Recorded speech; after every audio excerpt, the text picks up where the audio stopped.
Voilà, c'est assez classique. Bastia essaie de prendre à la gorge d'entrée l'adversaire. C'est de profiter aussi d'un petit manque de confiance de la part des Canets qui cherchent toujours leur première victoire dans ce championnat. Attention à Dedeban qui a donné un bon ballon à Étienne Mendy. Angle un peu fermé. Premier arrêt pour Fabien Pifto des 2 points sur cette frappe d'Étienne Mendy qui n'a pas hésité, qui a déclenché immédiatement une frappe mais qui est venu buter donc sur le gardien Bastien qui était bien placé, qui avait fermé l'angle. C'est pas l'objectif premier de cet exercice bien sûr, mais c'est jamais inutile. Ouais, bien reparti en dribble côté Bastia, c'était Cherchevski au départ. C'est maintenant Van de Castel qui cherche à se retourner. Sa frappe du gauche passe très près du poteau de Luc Borelli. Là il y a eu un peu de mouvement côté Bastia et ça a fait tout de suite la différence.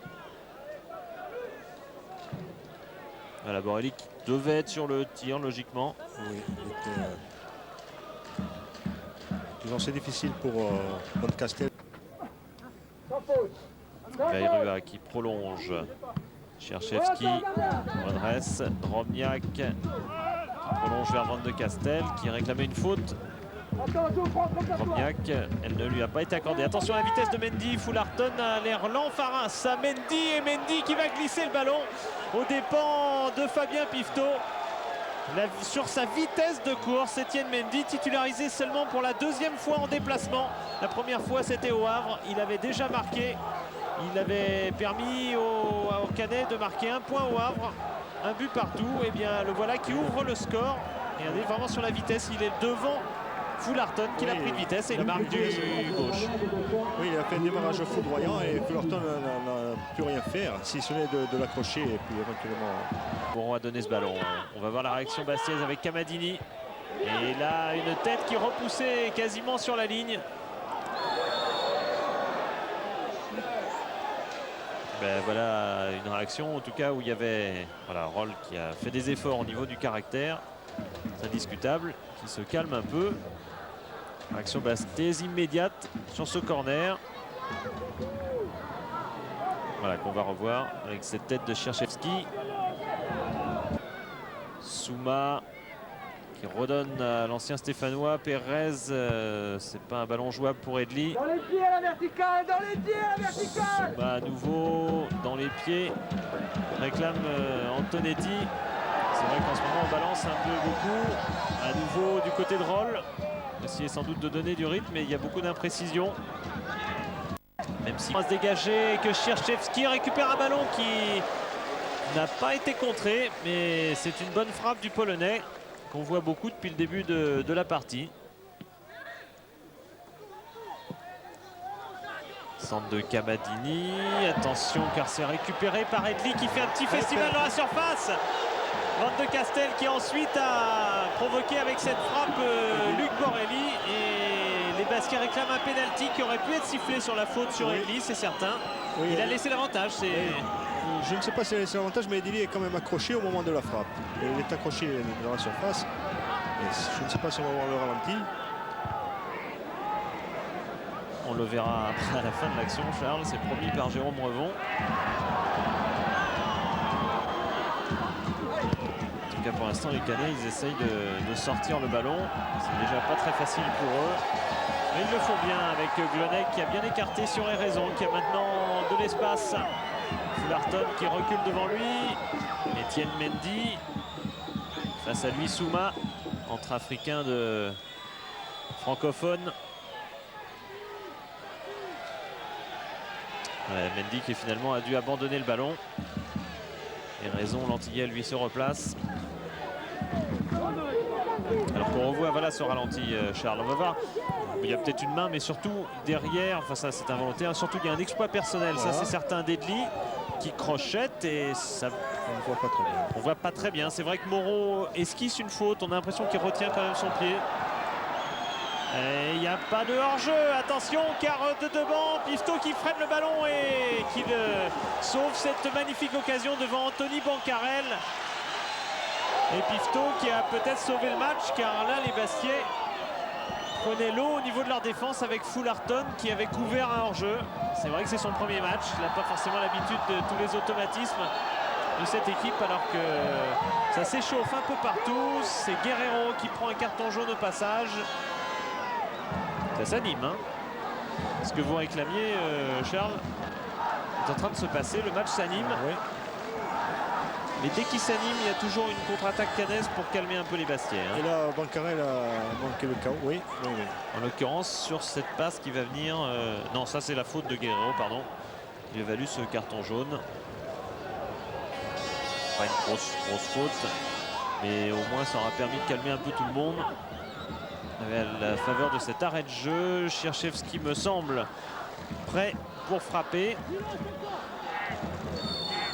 C'est le cas, voilà la frappe du Polonais, un peu écrasé, légèrement dévié sans doute, en tout cas c'est l'égalisation bastiaise. Grâce à Piotr Cherchevski, l'un des ex-stéphanois de cette équipe. Il y en a 4. Et soulagement, hein, certain du côté des Bastiais avec Wilfried Goel qui est sorti du banc pour féliciter Piotr Cherchevski. Bah écoutez, l'équipe de Caen elle est déviée par Glonek. Oui, elle est déviée. C'est Glonek qui a voilà, détourné. c'était pas une grosse frappe, mais pas trop puissante, mais quand même déviée. Voilà, hein. Il sort son Voilà. pied, Glonek. Une petite passe d'Edli qui a décalé au-delà du mur. Cherchevski, du coup, Voilà. l'angle était ouvert. Disons que c'est un coup de chance pour Bastia après avoir évité le chaos. Ouais. Du reste, ce soir, tous les joueurs mangent ensemble. Après, enfin, c'est la première fois de l'année, mais attention, pas de hors-jeu de la part de Van de Castel. Ouais, superbe crochet dans la surface, le centre et Drobniak qui a pu reprendre juste devant le but. Sa reprise s'est enlevée. En tout cas, Van de Castel avait eu l'heureuse initiative de changer complètement. Regardez cet appel en diagonale, ça c'est superbe. Ça fait la différence. Voilà, c'est ce que demandait Freddy Antonetti. C'est Glonek qui va être complètement éliminé par la vivacité de Van de Castel. Un centre très puissant. Et c'est pour cela que la reprise de Drobniak n'est pas aisée et qu'elle passe au-dessus. En tout cas, Antonetti demande plus de lucidité, notamment du côté d'Edli et Van de Castel qui essaye de construire. Pérez qui relance Jean-Jacques Edli, ça va pas être facile. Mais il est là, Jean-Jacques Edli, très présent dans ce début de match, comme dans ce début de saison du reste. Il a été très bon, long centre, la tête de Van de Castel, Glonek pour dégager comme il peut. Bancarel, match inconfortable pour lui. Et bonne déviation là de Drobniak vers Van de Castel. Un centre de Van de Castel. Oh, le deuxième poteau, c'est sauvé par Glonek, pas encore. Camadini, 2 fois Glonek qui sauve la volée de Roll. C'est contré encore. Fullarton pour un énième centre. Et là, c'est vraiment trop loin. Et ce sera terminé, mais une belle envolée bastiaise. Fullarton, Camadini qui réussit un grand pont aux dépens de Guerrero. Ça commence à bien enchaîner du côté de Bastia. Ah oui, il y a du rythme, en tout cas, beaucoup de rythme avec Pérez. Le ballon qui était repoussé seulement par Borelli. Et une faute qui a été sifflée ensuite sur Joachim Fernandez. C'est Van de Castel qui a, en voulant reprendre le ballon repoussé par Borelli. En tout cas, voilà, vraiment beaucoup de rythme. Un ballon encore dévié par Moreau cette fois-ci. Edli en retrait avec Souma. Souma qui prend l'axe pour jouer avec Drobniak. Une déviation qui est longue pour Van de Castel. Ça revient côté Bastiais avec Drobniak à l'interception devant Moreau. Drobniak qui essaye de repartir, mais qui manque effectivement singulièrement de vivacité aujourd'hui. Ce qui ne lui permet pas d'exprimer toutes ses qualités, notamment de buteur. Un ballon de Cherchevski qui était vraiment trop long vers Jean-Jacques Edli, qui me disait hier que l'an passé il avait fait 1 mois et demi très bien, et puis qu'après il avait payé ses 2 années de suspension suite à l'affaire Valenciennes-Marseille. Il avait payé en fait ce retour trop rapide, et qui cette année sent qu'il est bien comme au début de la saison dernière, mais il sent que ça va durer cette fois-ci. Oui, disons qu'il est le plus régulier. Il est à l'image de l'équipe. Donc on a vu Charles, une équipe bastiaise un peu transformée sur la fin de David Sommeil. Donc son changement ne sera pas pour tout de suite. L'information viendra évidemment de Guy David. sera un choix tactique à faire à un moment si Caen a besoin, comme ça a été le cas, Charles, dans le dernier quart d'heure de la première mi-temps, besoin de défendre, hein, parce que ça allait vite côté Bastia. Pérez. Ouais, bien joué de la part de Van de Castel. Pérez qui a enchaîné, Glonek qui écarte. On retrouve Van de Castel. On préfère remettre en retrait avec Jean-Jacques Edli. Pour un long centre, Drobniak prolonge pour Roll. On retrouve Drobniak qui est tenté par une frappe. Il effectue cette frappe, mais elle passe au-dessus, bien au-dessus de la cage de Luc Borelli. Ah, il ne joue pas, il ne marque pas qu'uniquement dans la surface. Il n'hésite pas à tirer de loin, Drobniak. Et on dit d'ailleurs que Siliac, qui s'entraîne avec Bastia, qui sera Bastia, enfin Oui, sera Bastia dès que Moravchik sera naturalisé. voilà, En tout cas, l'espoir du club. Ouais. Ce sera le joker de Bastia, qui est buteur dans son pays. C'est un Macédonien, hein, il me semble. C'est un Slovène. Slovène, pardon. Voilà. C'est l'autre bout de l'ex-Yougoslavie. Voilà, et un grand espoir de son pays d'ailleurs. Et c'est là que je voulais en venir. C'est un joueur qu'on voit à l'entraînement frapper sans arrêt, qui est très attiré par ce secteur. Alors que là, ça paraît bien long. Ou court si c'était une frappe au but, mais je pense que c'était plutôt une ouverture. Et Pifto, qui a travaillé beaucoup le jeu au pied l'an passé quand il était blessé du côté de Monaco. Il était blessé au poignet, il s'est fait opérer. Il s'est bien revenu de ce côté-là, merci pour lui. Et puis du coup il a beaucoup travaillé au pied, il a fait des progrès paraît-il. C'est lui qui le pense. Allez, très bien joué à nouveau avec Camadini, avec un appel de balle de Drobniak qui n'est pas hors jeu. Si c'est sanctionné de la sorte, ça paraissait pas évident au départ du ballon. C'est peut-être Van de Castel qui est hors jeu. Et en tout cas, Drobniak a des raisons. Voilà. Ouais, il est juste devant. Ah non, non, il n'y avait pas hors-jeu. Tout le monde était couvert par un défenseur, en fait, par sommeil, à l'autre bout du terrain. Drobniak était bel et bien couvert. Et s'il se plaint, Drobniak, c'est un du hors-jeu et deux d'avoir sur l'affaire pris un coup de la part, je pense, de Joachim Fernandez, qui est revenu vigoureusement sur lui. Bon, attention au contre là aux dépens de Souma, mais Maroselli s'en sort bien. A relancé ce ballon que Roll balance vers Van de Castel.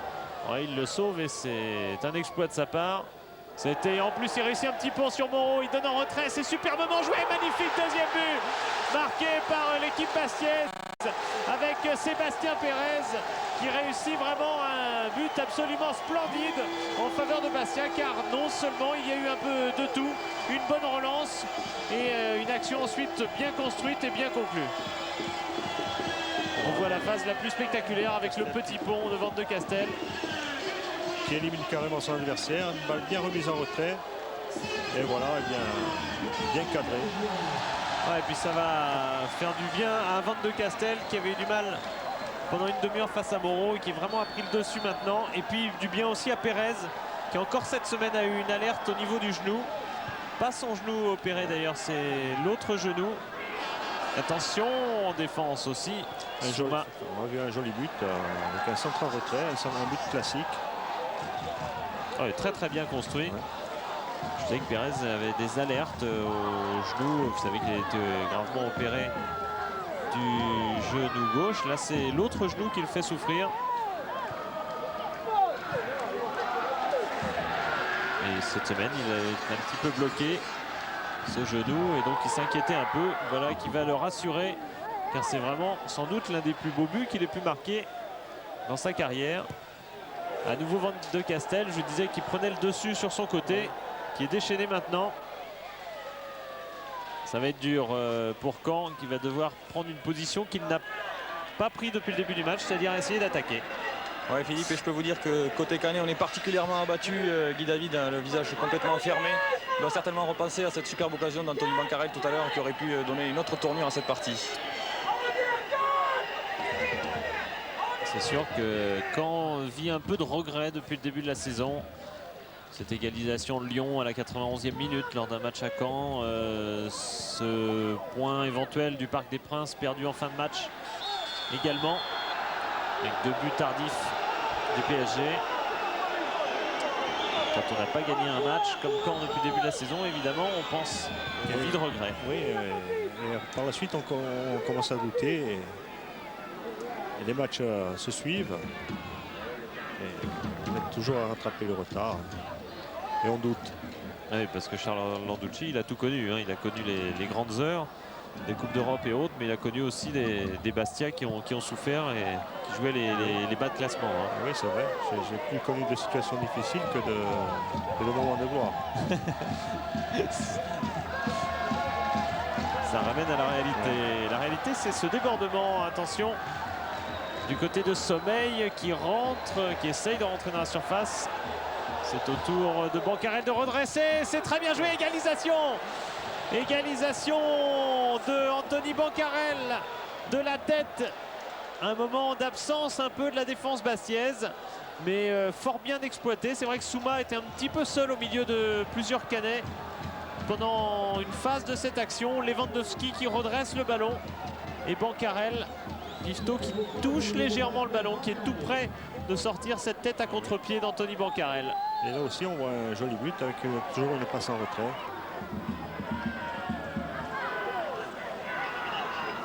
Bon, ici sur le banc Bastier, on s'interroge beaucoup pour savoir si Grzegor Lewandowski n'était pas en position de hors-jeu au moment du centre. Et en attendant, c'était Luc Borelli, bien menacé par une tête. Il me semble que c'est Marozelli. Entre autres des blessures d'ailleurs. Bon, ça n'a pas l'air si inquiétant que ça parce que Borelli a repris le jeu. Le kiné Canet, lui, s'est replacé. Et Dominique va sûrement pouvoir nous donner très vite l'information alors que ça va très vite au niveau de Cherchevski. Borelli a esquissé une sortie, il est resté en place. Est-ce dû à sa blessure? En tout cas, le résultat est là. Cherchevski réussit le doublé aujourd'hui, si on veut bien considérer que le premier but était plus dû à sa frappe qu'à la déviation du défenseur Glonek. Voilà Cherchevski en tout cas qui redonne l'avantage à Bastia. Un match enlevé où, avec de nombreux rebondissements de situation, et Borelli vraiment qui avait hésité à sortir d'abord et qui se retrouve non seulement sur sa ligne de but, devant sa ligne de but, mais qui prend le ballon entre les jambes. C'est cruel, mais c'est la réalité. Bastia mène 3-2 devant Caen. Il faut noter aussi la remise de Drobniak qui a été au millimètre. C'est vrai, voilà le changement annoncé qui va se produire. On attend évidemment un arrêt de jeu pour cela. Pas impossible d'ailleurs que si Roll se ressente, c'est que Faye occupe un poste un peu sur le côté au milieu, mais plus offensif de toute façon. Drobniak sans angle. Il va tout de même provoquer, il redresse le ballon. Ça aurait pu profiter à Van de Castel. Là, il s'était bien arraché sur ce ballon, Drobniak. Dès que c'est dans la surface, là, ça l'intéresse beaucoup plus. C'est évident. Il va vite, Lewandowski. Qui a le Polonais, un long lob. Pas de danger pour Fabien Pifto, qui avait tout de suite jugé que c'était bien au-delà de son second poteau. Et voilà le changement de Faye.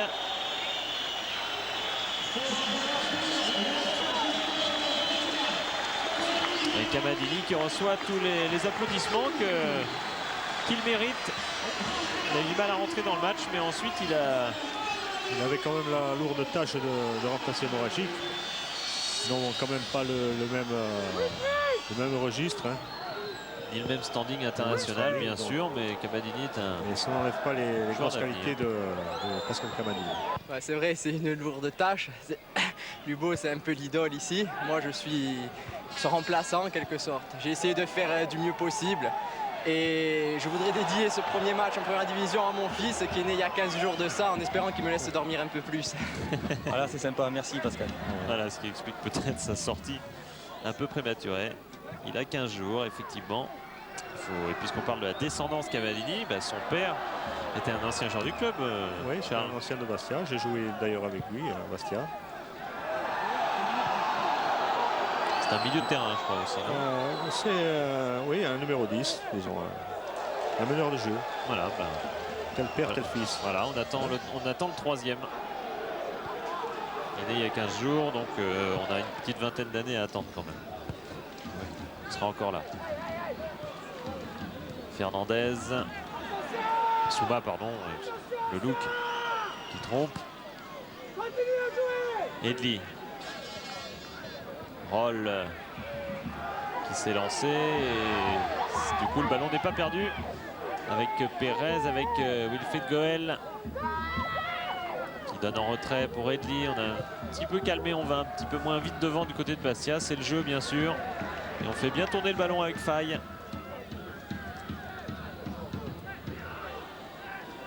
Avec Cherchevski qui le conserve le ballon.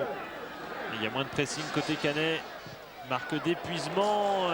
Roll en profite pour placer une bonne frappe de balle du gauche. Au milieu de terrain, au niveau de la récupération. Ouais,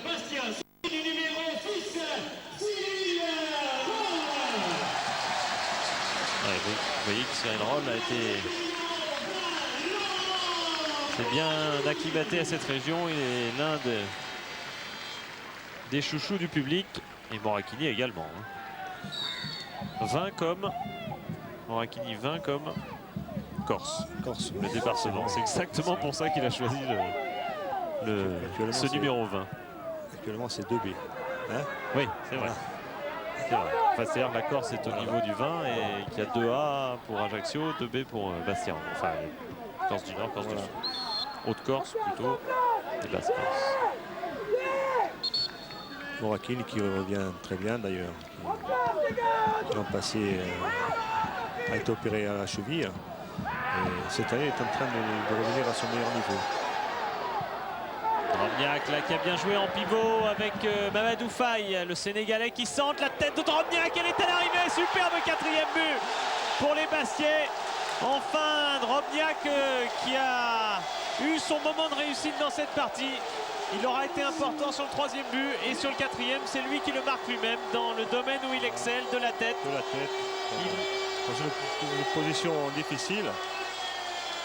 Sur une action qu'il a en plus lancée avec Faye et vraiment effectivement une position pas facile. Une position difficile avec un défenseur sur le dos. Il arrive quand même à mettre cette balle au fond. Il faut avouer que c'est un buteur hors du commun. Oui, c'est clair. C'est son 7e but de la saison. Sans présager de ce qui se passe ailleurs. Voilà, il arrive forcément dans les meilleurs buteurs du championnat. Maroselli tente même de monter. Goel qui remet sur Drobniak. Ça aurait pu être le 8e but de Drobniak dans ce championnat. C'est remis à plus tard. Drobniak a marqué le 1000e but de l'histoire du... Vous saviez, Sacha? Oui. Qu'à Strasbourg, c'était le 1000e but. Le 1000e but de la carrière de Bastia en championnat. En championnat, c'est ça. De l'histoire de Bastia en première division. Oui, en première division. L'Antillais peut jouer cette touche. À nouveau sommeil. Contré. Faille. Ça va, il part de loin, Cherchevski. Contré par plusieurs joueurs sur le dos. Il a fini par perdre le ballon. Il commet finalement une faute que les Canets vont vite jouer avec Stéphane de Deban.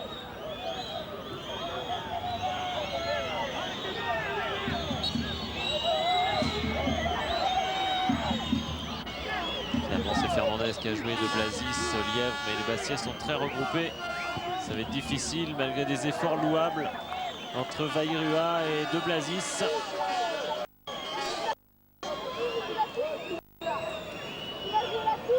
Joueur transféré par Bordeaux alors que Boncarel et Fernandez sont prêtés. Victoire par ce même club de Bordeaux. Victoire bastiaise, 4-2 aux dépens du Stade Malherbe de Caen. Victoire longue à se dessiner, mais spectaculaire en tout cas du Sporting.